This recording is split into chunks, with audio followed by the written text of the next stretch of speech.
From the Future of the Mind, Michio Kaku. Expository Nonfiction. Background. Albert Einstein is possibly the world's most celebrated, most influential, and widely recognized scientist. He was born in Germany in 1879 and won the Nobel Prize in Physics in 1921. Einstein was targeted by the Nazis and left Germany in 1933. Years later, he became an American citizen, and in 1955, he died in Princeton, New Jersey. Einstein is the inventor of the famous equation E equals mc squared, which had a major impact on the development of atomic energy. About the author. Michio Kaku, born 1947, is a physicist, author of numerous best-selling books, and professor of physics at City College of New York. He has appeared on numerous talk shows and news programs on television, and his work has been published in many magazines. Dr. Kaku hosts weekly radio shows and podcasts about science. He lives in New York City with his wife and 2 daughters. From the Future of the Mind, Michio Kaku. Albert Einstein's brain is missing, or at least it was for 50 years, until the heirs of the doctor who spirited it away shortly after his death in 1955 finally returned it to the National Museum of Health and Medicine in 2010. Analysis of his brain may help clarify these questions. What is genius? How do you measure intelligence and its relationship to success in life? There are also philosophical questions. Is genius a function of our genes, or is it more a question of personal struggle and achievement? And finally, Einstein's brain may help answer the key question: can we boost our own intelligence? The word Einstein is no longer a proper noun that refers to a specific person. It now simply means genius. The picture that the name conjures up, baggy pants, flaming white hair, disheveled looks, is equally iconic and instantly recognizable. The legacy of Einstein has been enormous. When some physicists in 2011 raised the possibility that he was wrong, that particles could break the light barrier, it created a firestorm of controversy in the physics world that spilled over into the popular press. The very idea that relativity, which forms the cornerstone of modern physics, could be wrong had physicists around the world shaking their heads. As expected, once the result was recalibrated, Einstein was shown to be right once again. It is always dangerous to go up against Einstein. One way to gain insight into the question, what is genius, is to analyze Einstein's brain. Apparently on the spur of the moment, Dr. Thomas Harvey, the doctor at the Princeton Hospital who was performing the autopsy on Einstein, decided to secretly preserve his brain, against the knowledge and wishes of Einstein's family. Perhaps he preserved Einstein's brain with the vague notion that one day it might unlock the secret of genius.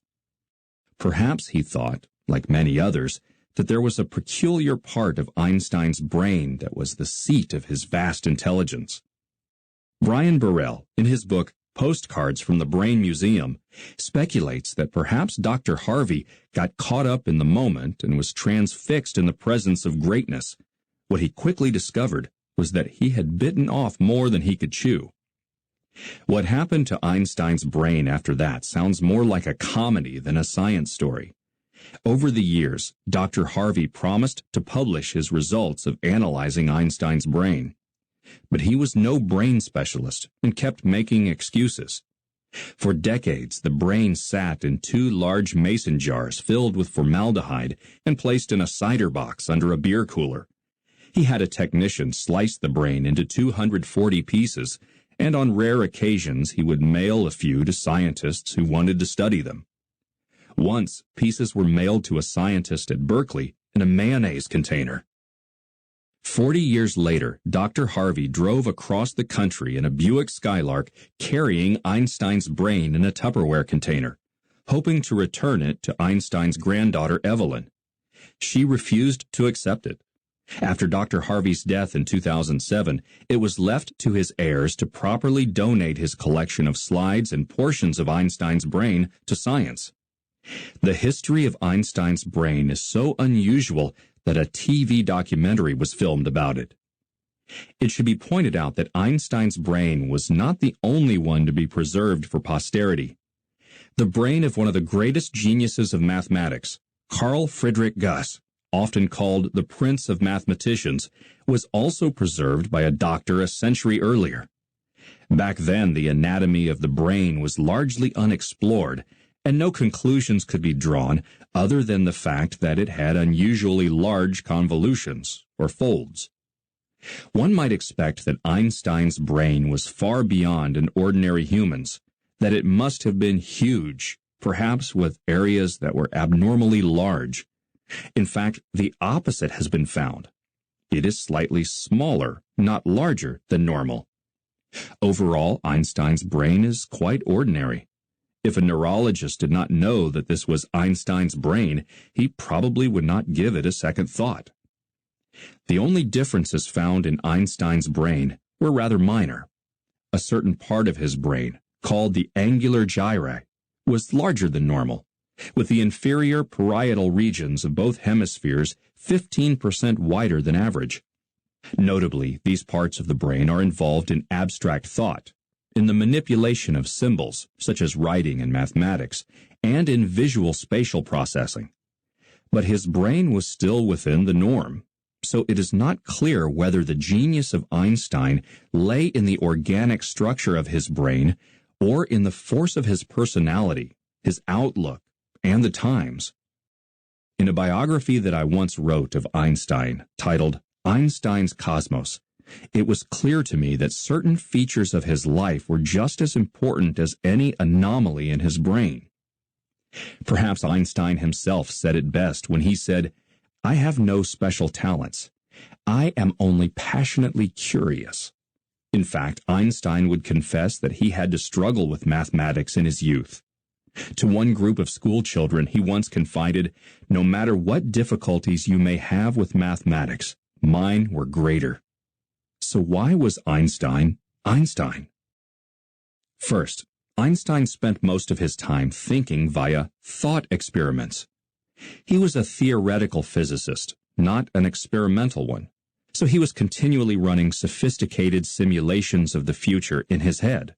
In other words, his laboratory was his mind. Second, he was known to spend up to 10 years or more on a single thought experiment. From the age of 16 to 26, he focused on the problem of light and whether it was possible to outrace a light beam. This led to the birth of special relativity, which eventually revealed the secret of the stars and gave us the atomic bomb. From the age of 26 to 36, he focused on a theory of gravity, which eventually gave us black holes and the Big Bang theory of the universe. And then from the age of 36 to the end of his life, he tried to find a theory of everything to unify all of physics. Clearly, the ability to spend 10 or more years on a single problem showed the tenacity with which he would simulate experiments in his head. Third, his personality was important. He was a bohemian, so it was natural for him to rebel against the establishment in physics. Not every physicist had the nerve or the imagination to challenge the prevailing theory of Isaac Newton, which had held sway for 200 years before Einstein. Fourth, the time was right for the emergence of an Einstein. In 1905, the old physical world of Newton was crumbling in light of experiments that clearly suggested a new physics was about to be born, waiting for a genius to show the way. For example, the mysterious substance called radium glowed in the dark all by itself indefinitely, as if energy was being created out of thin air, violating the theory of conservation of energy. In other words, Einstein was the right man for the times.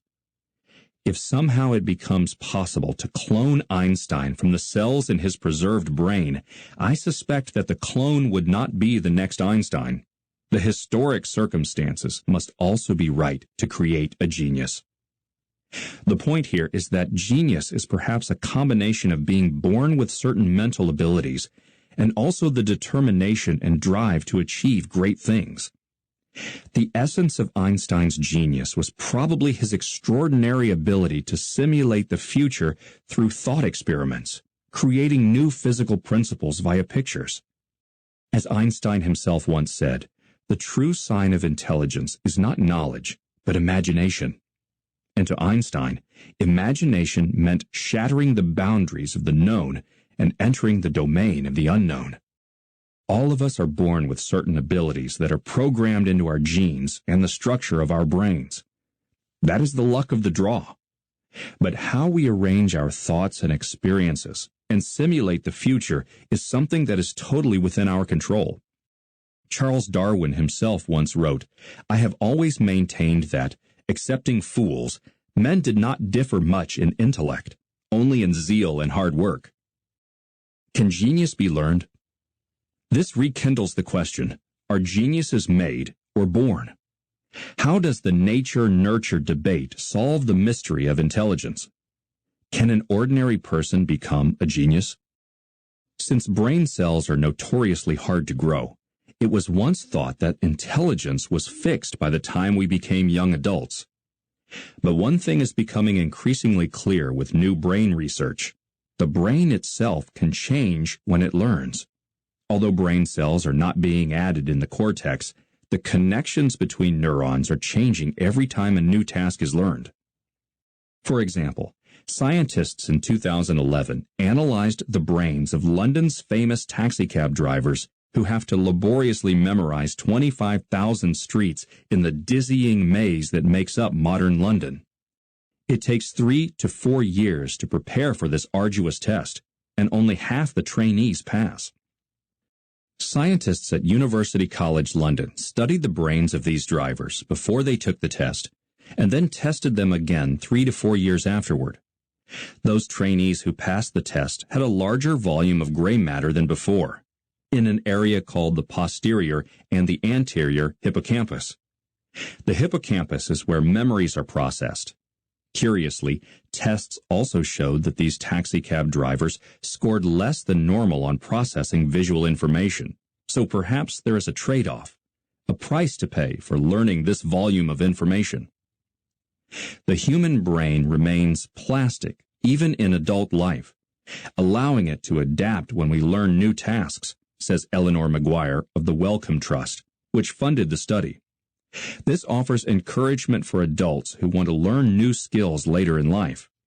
Similarly, the brains of mice that have learned many tasks are slightly different from the brains of other mice that have not learned these tasks. It is not so much that the number of neurons has changed, but rather that the nature of the neural connections has been altered by the learning process. In other words, learning actually changes the structure of the brain.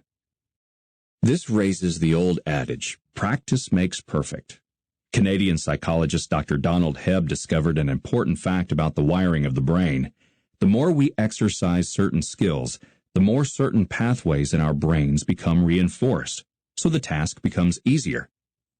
Unlike a digital computer, which is just as dumb today as it was yesterday, the brain is a learning machine with the ability to rewire its neural pathways every time it learns something.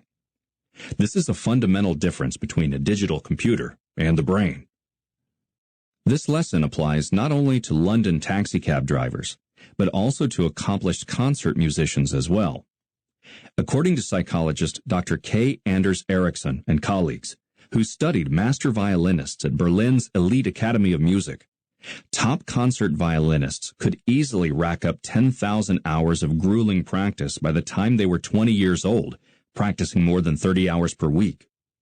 By contrast, he found that students who were merely exceptional studied only 8,000 hours or fewer, and future music teachers practiced only a total of 4,000 hours.